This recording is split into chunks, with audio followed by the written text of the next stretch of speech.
কিশোর কুমারের একদিন পাখি উড়ে যাবে যে আকাশে গানটি জনপ্রিয় ম্যাগাজিন অনুষ্ঠান ইত্যাদিতে পরিবেশন করে রাতারাতি লাইমলাইটে চলে আসেন।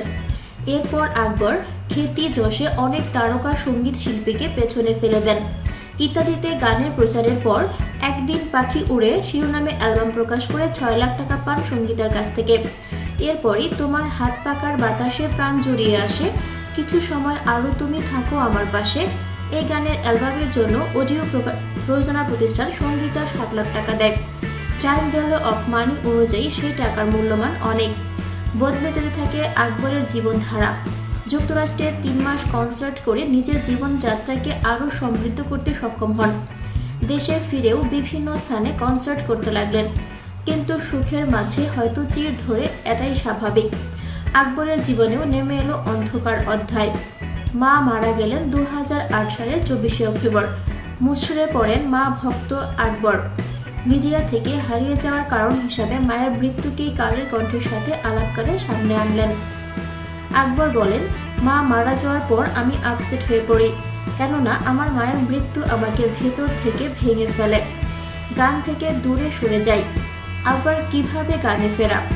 আকবর কালের কণ্ঠকে বলেন, এরপর গানে ফিরলেও আমি তেমন কিছুই করতাম না, শুধু এখানে সেখানে কনসার্ট করতাম। বলা যায় মিডিয়ার আলোর বাইরে ছিলাম। এরই মাঝে কত বছর অসুস্থ হয়ে পড়ি। মারাত্মক অসুস্থ অবস্থায় আমাকে বঙ্গবন্ধু শেখ মুজিব মেডিকেল বিশ্ববিদ্যালয়ে ভর্তি করা হয়। একই সাথে নানা রোগে আমাকে আক্রমণ করে বসে। যক্ষা, কিডনি রোগে আক্রান্ত হয়ে শয্যাশায়ী হয়ে পড়ি। টানা 2 মাস হাসপাতালে ছিলাম। এই দুরবস্থা থেকে আমাকে উদ্ধার করেন হানিফ সংকেত স্যার। আকবর বলেন, তিনি আমাকে তুলে এনেছেন।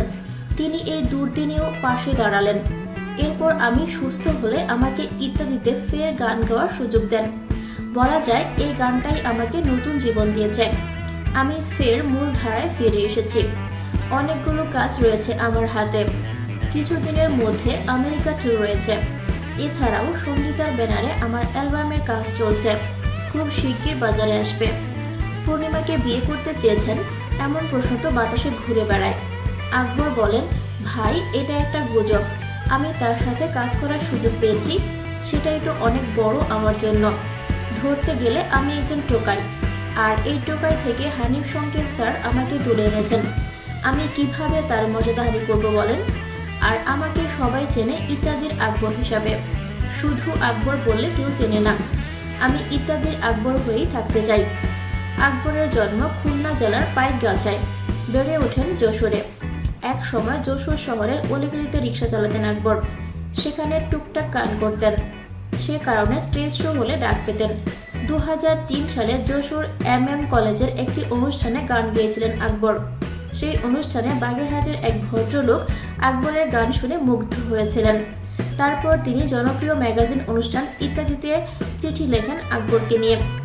এরপর ইত্যাদির টিম আকবরের সঙ্গে যোগাযোগ করে। ইত্যাদিতে একদিন পাখি উড়ে যাবে যে আকাশে, ফিরবে না সে তো আর কারো আকাশে কিশোর কুমারের এই গান গেয়ে ঝলমলে আলো চলে আসেন আকবর। থ্যাঙ্কস ফর ওয়াচিং ভিডিওটি ভালো লাগলে লাইক প্রেস করুন এবং শেয়ার করে সবাইকে দেখার সুযোগ দিন। পরবর্তী আপলোড পেতে চ্যানেলটি সাবস্ক্রাইব করে আমাদের সাথে থাকুন। ধন্যবাদ।